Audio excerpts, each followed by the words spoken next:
Nous voici chez Sharp qui présente comme chaque année une pyramide d'écran plat.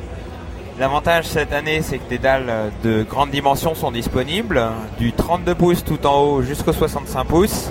Et le petit nouveau, c'est évidemment le 108 pouces, le plus grand téléviseur LCD tout court, mais également un téléviseur LCD 1920 par 1080 pixels. La qualité d'image dépasse le correct pour une telle dimension. Certes, on voit un petit peu les pixels quand on s'approche de manière indécente, mais si l'on reste à 2 bons mètres, c'est-à-dire moins que la diagonale elle-même du téléviseur, le résultat est excellent, le contraste est très bon, le produit est extrêmement bien fini, un tout petit peu épais avec une ventilation importante, mais tout de même la performance est exceptionnelle.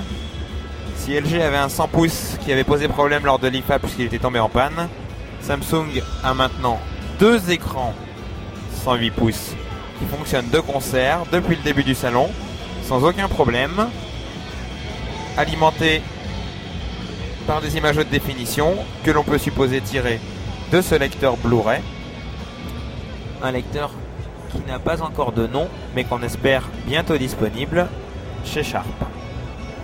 La gamme de téléviseurs LCD Sharp est très étendue, les volumes de téléviseurs produits chaque mois sont importants.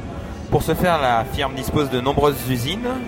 On en voit bien sûr au Japon, à Kameyama, également en Chine, en Malaisie. Pour l'assemblage, ça se passe à Mexico, en Espagne ou en Pologne.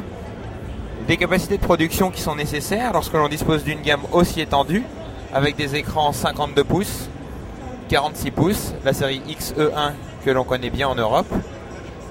Elle descend jusqu'au 37 pouces et présentement le nouveau modèle 32 pouces, également disponible en Europe. Si l'on file un tout petit peu plus loin, cette gamme bien connue est complétée par une série baptisée Premium, avec une fois de plus une nouvelle finition. Ici, les haut-parleurs placés en bas de l'écran sont encore plus discrets. On travaille par réflexion du son sur cette petite bande. Le temps de réponse atteint 4 millisecondes. L'affichage se fait à l'aide d'un procédé 120 Hz. 120 Hz qui permet d'avoir une meilleure stabilité et une meilleure netteté lors des mouvements. On remarque que ces téléviseurs offrent des images très piquées avec les sources 1080p qui leur sont raccordées. On termine enfin avec une série plus abordable, ici en 37 pouces. Un design un petit peu moins haut de gamme avec une grille pour les haut-parleurs en bas. Mais ces produits plus abordables devraient arriver prochainement pour remplacer les gammes d'écran actuellement commercialisées. On descend jusqu'au 26, voire aux 50 pouces dans ces dimensions, toujours avec le même design.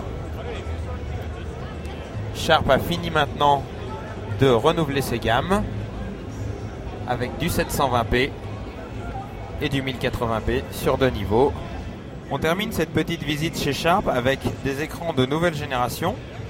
Ici un écran LCD qui permet d'afficher 2 images différentes selon où l'on se situe par rapport à l'écran. Ici c'est la même image et en action.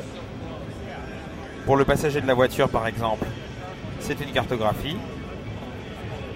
Pour le conducteur, c'est une autre image. Et comme nous sommes au Japon, en fait, c'est le passager qui va voir cette image.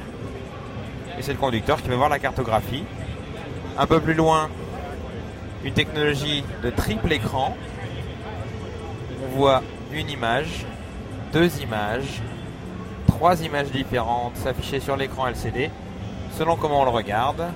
Là encore, on peut avoir une image pour les passagers arrière, une image pour le conducteur, une image pour le passager avant. C'est assez impressionnant, même si le contraste n'est pour l'instant pas au rendez-vous. Et puis on termine avec des écrans transmissifs spéciaux pour les voitures, avec des angles de vision importants, une très haute définition, une technologie transmissive ou transflective qui permet de refléter la lumière existante à l'extérieur. Sharp prouve à nouveau ses compétences dans le domaine du LCD.